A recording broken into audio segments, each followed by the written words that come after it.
Draft League Finals Preview at CPDL12 on Twitter. And boy, do we got a good matchup to go into. Tyros, tell us a little bit about these two teams. So these guys were the two biggest heavy hitters by far throughout the whole season. We got Behani, who's run the Gridiron Grit. They were 9-2 this year, and the last matchup was by far the best one. It was actually between these two teams, and then we have Fox Gopher on the other side in the blue corner, if you will. 8-3, really solid team throughout the whole year. He was actually on top for most of the year until it came to the head in week 11, and that was a great matchup that we watched. It really was, and you touched on it. This is a rematch of last season's final. So this is the second season of the Champions Path Draft League, and this is the only matchup we've had in the championship. And it's crazy because Fox started 8-0 this season, and momentum's huge in Pokemon. He's after week 8, I think it was, he's been 1-4. So that's not including this last playoff matchup he had against Alpaca. And that's not, he only beat Alpaca. He lost to Alpaca the first time. He lost to myself because I was running my Artillery Corps team, which I didn't even bring Artillery. He lost to Behaney week 11. He had the bye week, and then he faced Alpaca and beat Alpaca in the playoffs. So that's 1-3 in the last 4 matches. That's huge to me. Behaney has all the momentum because he's been 4-1 in his last 5 matches. Crazy. Oh yeah, they've both been crushing it. If those of you who don't know, the CDPL is the Champions Path Draft League. We're in season 2 right now, just like Tom said. These guys were in the finals for season 1. These are the two organizers of the league. They moderate and own the league and everything, and they're just straight up really good battlers overall. And just to give you a little bit of perspective of how good they did this year, we got Behani with a differential for matches at 19-9, and then Fox just below that at 17-9, which is crazy. They were by far the number 1 and number 2 in the league. What also stands out to me is they were the number 1 and number 2 teams in Pokemon kill death ratio too. So Behaney had a plus 23, Fox had a plus 21. They were by far the largest Pokemon kill death ratios of the seasons, with Alpaca coming in at I think it was 6 less at plus 15. Alice was at a plus 13, and they were by and far the top 4 teams in the Pokemon kill death ratio. Behaney ended the season with a 9-2 record, and Fox ended it with an 8-3 record. It's just, I think it comes down to momentum in this one. And that's really what's going to be the big factor in this. Fox needs to regain that momentum from last week's win. Behaney has that momentum going. He's on a roll with the 4-1 in the last 5. And do you want to, you know what? Let's talk about that week 11 matchup, and let's preview what happened a little bit the last time these two competitors played. You got anything? So game 1, super cool. We have Behani on one side. He led Gallade and Grimmsnarl. And then P2 Mudsdale on Fox's side. And really, their concentration was for Fox, I think, going for that Trick Room option to get Mudsdale inside Trick Room and start doing those heavy hits to Behani. And one thing that we saw right out the gate with Fox is that he had some really cool tech with P2. It was a trace P2, which is not run that often. And when he did that the first time, he actually got Grinsnarl's Prankster, which was very, very interesting. What stood out to me... Go ahead. What stood out to me was how lucky Behaney kept getting with his hypnosises in the early game. So game 1, he hit a huge hypnosis with Gallade without the wide lens, without anything. He was Choice Scarf Gallade. And he still hit that hypnosis. So that's what really stood out to me as a game changer. And then the Dynamax Crit Kiss one-shotting the Guzzlord in game 1. And you're right about Fox needing the Trick Room to set up the Mudsdale, to set up Vikavolt, to set up Guzzlord, because he has mostly a slower team. But something you touched upon yesterday in our first preview, Behaney has the fastest Pokemon and the slowest Pokemon. So that really is something to watch out for. Absolutely. He brought Escavalier that time, as well as Cart. I think Cart was on that team too. Yeah, so he brought Cart to game 3, and so he has the fastest and the slowest on both teams combined, which is really interesting. But Fox, if he gets inside a trick room, that's where his heavy hitters just lay in wait, and he can just ravage teams with those. Gallade lead again from Mahaney, and then Fox went a little bit different way. He brought Mr. Mime and Guzzler to this one, and unlucky for him, that first turn again, Behaney lands another hypnosis. Dude, those hypnosis. Which is crazy. This time, Fox ended up coming out on top. He had Guzzlord actually ended up doing some really good work, and then he had Finney in the back to play a little bit of cleanup. But then we get to game 3. Wait, one more thing about game 2 is we touched upon how good Fox's team is in Trick Room. That's exactly what we saw at the end of game 2. Once Fox got into Trick Room at the end of game 2, it was just boom. You knew he was winning, and we were getting a game 3 in the series after Behaney won game 1.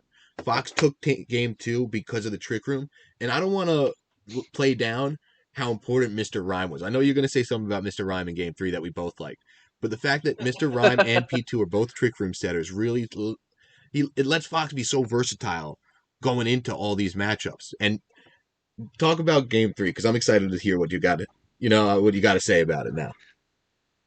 Yeah, so game 3, right? We got Behaney switched it up just a little bit. He brought Grim again with the prankster, and he also brought Kiss this time, which you saw in game 1 can OHKO Guzzlord with a one shot if he gets a crit, which is really important.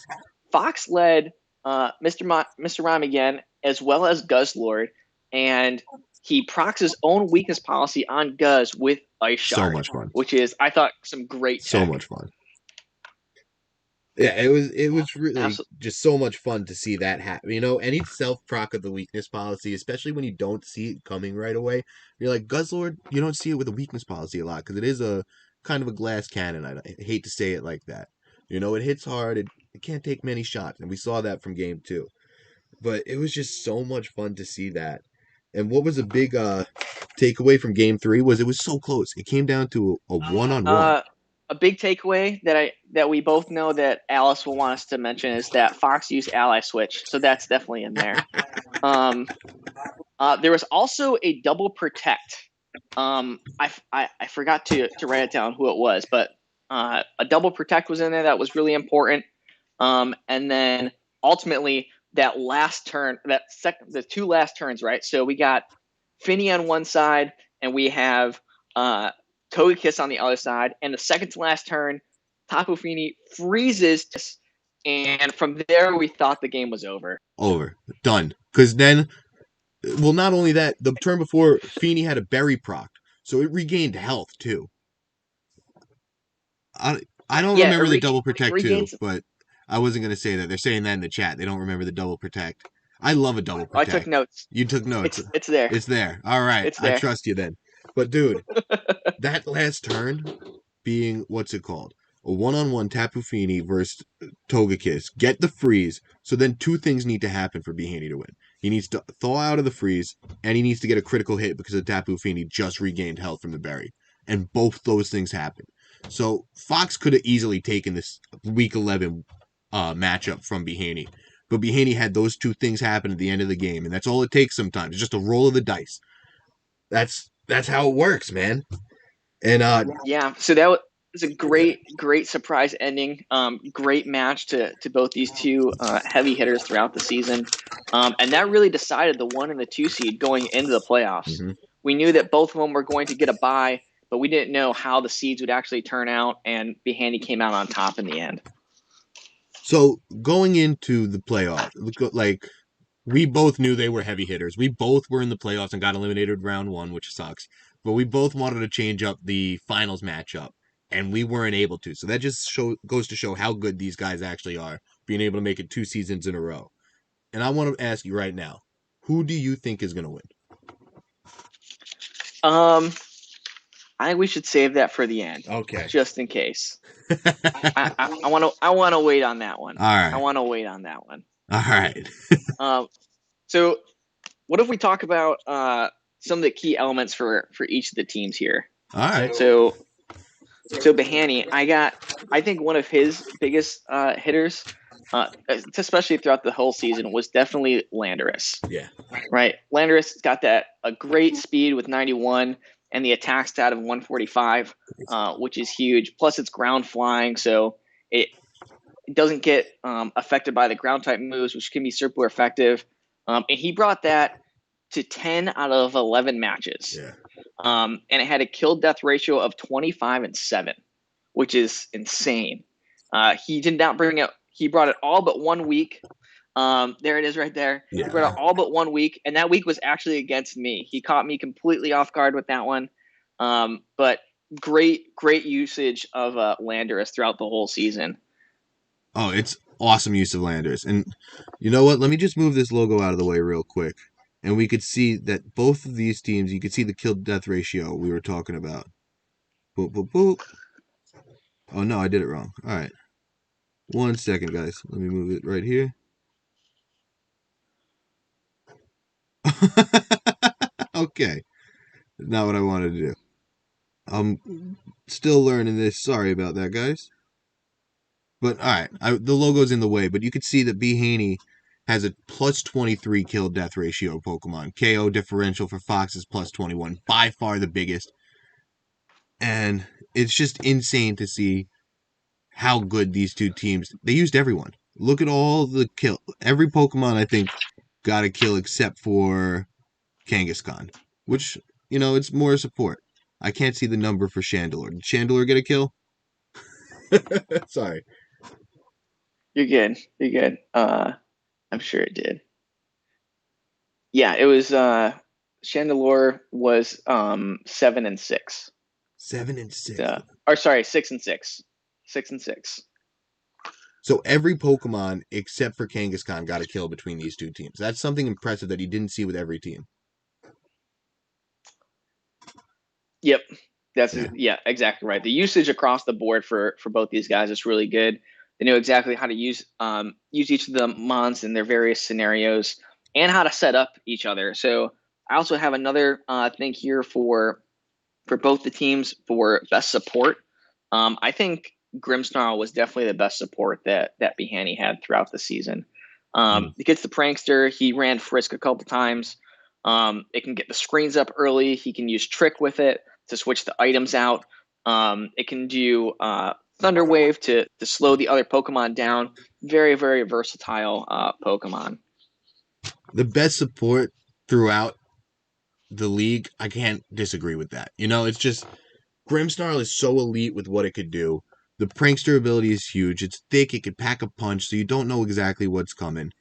And for Fox, I gotta bring up the P2 as the best support Pokemon. We've seen him run Eerie Impulse on it, Ally Switch, Trick Room. It gets it's a tank too. If you don't have a strong fighting type move, it's gonna be a problem for you. 100%. It gets recovered. Absolutely. And I have that for Fox as his MVP of the season as well as the best support. I think that not only can it do all the really cool things, it also got 13 kills this year. Like, that's insane for a support Pokemon. Insane. Getting 13 kills, using download, hit with Tri Attack. It's a menace out there on the field. Yeah, for Fox's MVP, I have to go with Mudsdale. I didn't watch every match this season, I'm not gonna lie, but when I did see Fox use Mudsdale, it was effective in every match I've seen with it.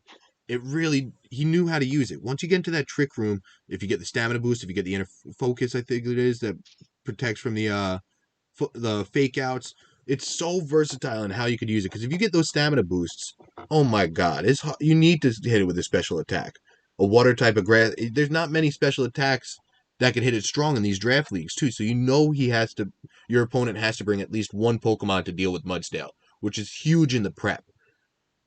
And prepping for these two teams was hard all year. Yeah. Absolutely. I can concur with Mudsdale. Getting 19 KOs and only 8 deaths, definitely a heavy hitter throughout this entire area.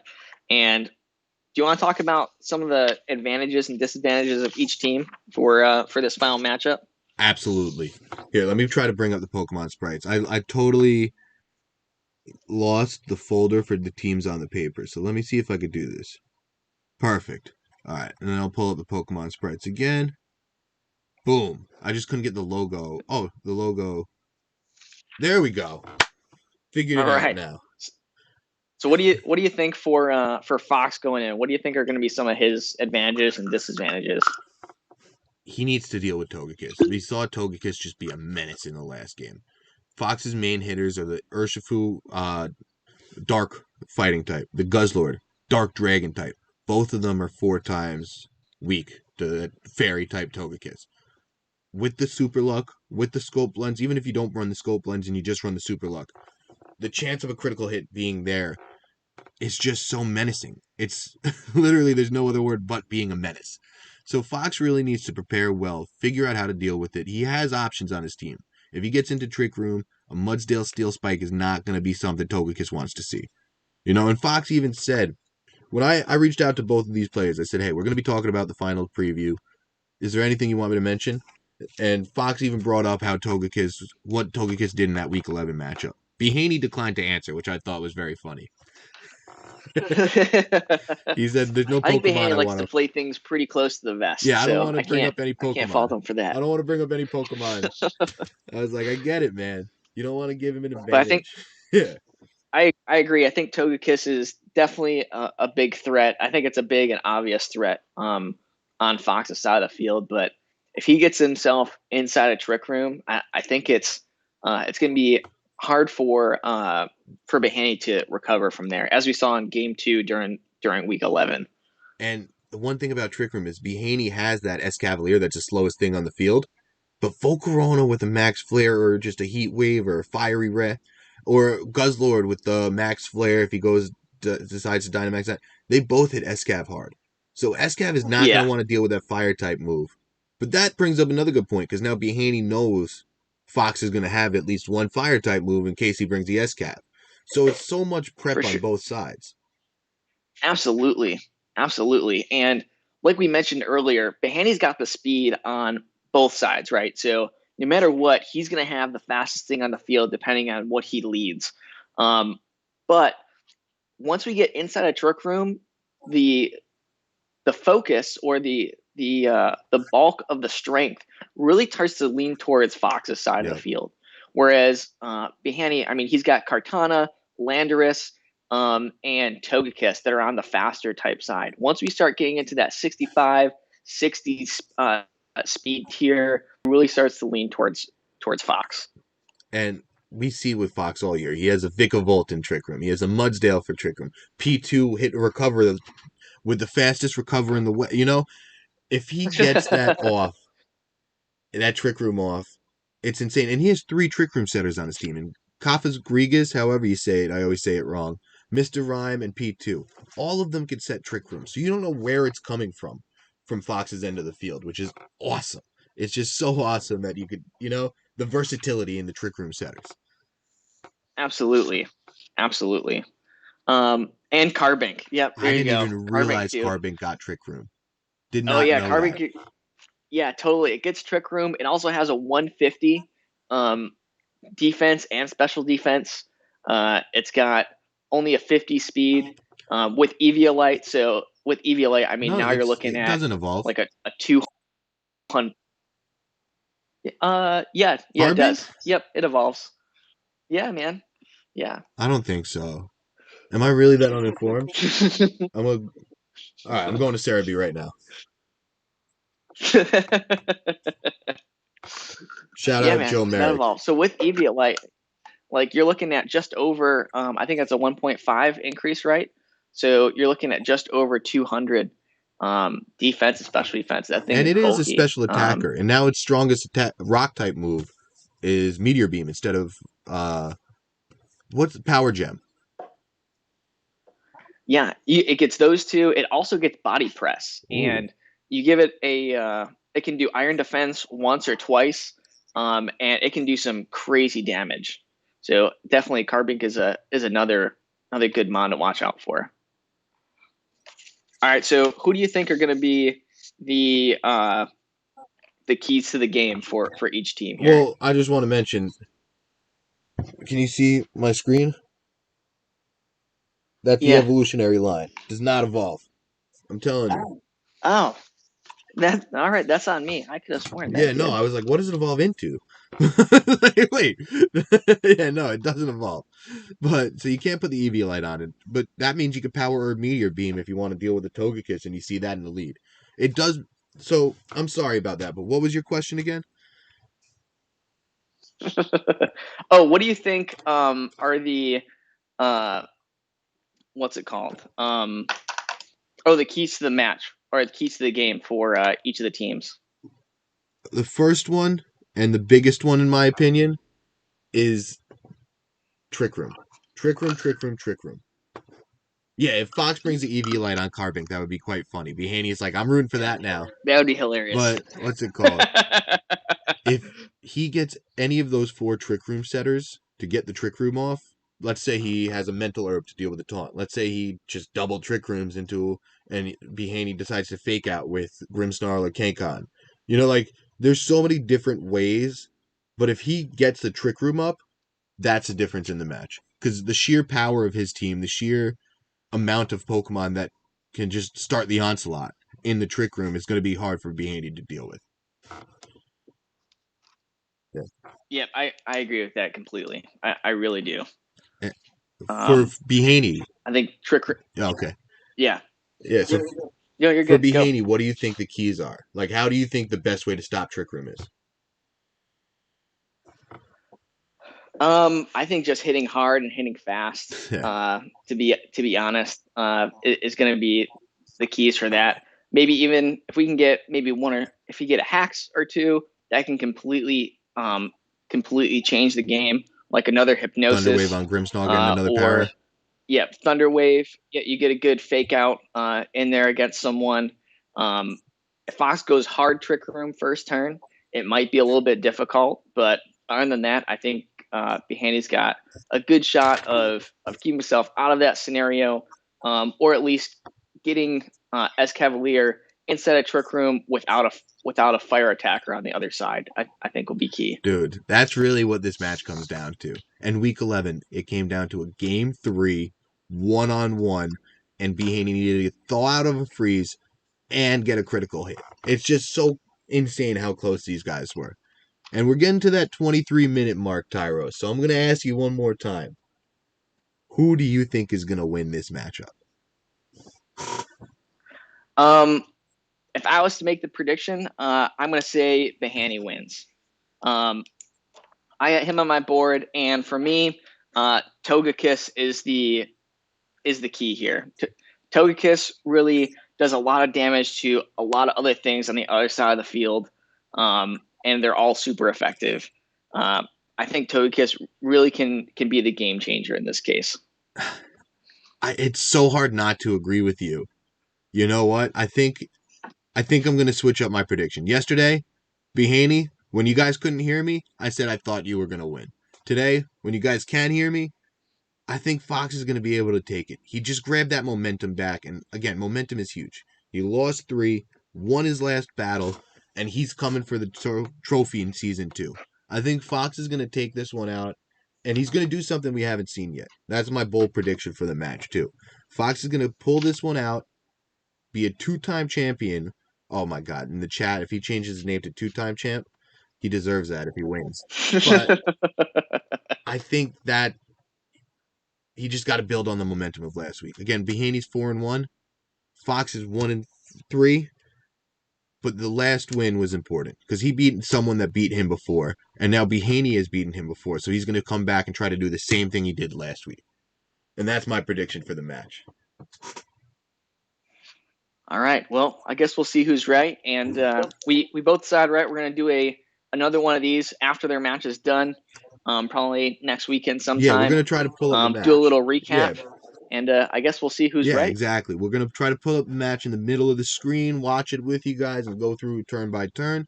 And if you stumbled upon this video and you're not in the Champions Path Draft League and you would be interested in joining, go to the @CPDL12 on Twitter.